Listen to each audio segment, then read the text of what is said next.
ukubulawa ngokungalusini komntwana wentombazana. Lo mntwana beyingxalenye yabantwana abangaphansi kwenciyo nekwinkqubo yokukhulisa abantwana abangamantombazana, ibafundisa ukuziphatha nokuba bangabelani ngesondo beselula. Kungoku nje lo mntwana ulandulele eli. Umama womntwana uzamile ukumkhusela umntwana wakhe, wayiva incwini elusizi, kodwa umtyholwa wamtyhalela kude sithi akukho mntwana apha. Ndithi mqwathi ndifuna umntanam akhohlele nyani emihle ekamereni, khohlela ingathi ngumuntu lo unenxeba.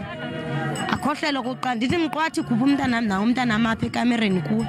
Azothi no yakho mntanakho apho, hamba apha. Abahlali kule lali banyanzelisa amapolisa ukuba asiphe nengcambu usetyenziswa kweziyobisi.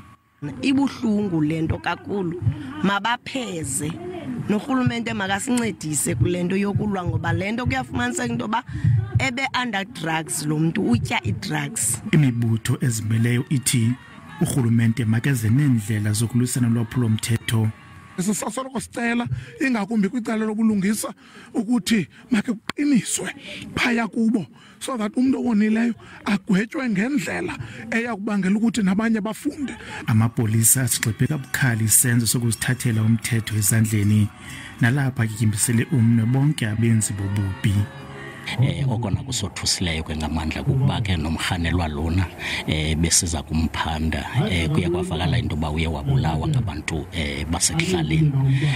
Sifuna ukuyicacisa ke into yobana njengoba sisoloko sitsho izenzo ze-mob justice zothathela umthetho ezandleni zizenzo noko ezingamkelekanga kakhulu. U-Emihle Tukani uzawubekwa ngokusesikweni ecaleni kokhokho bakhe ngomvulo weveki ezayo kwalapha eBhazia.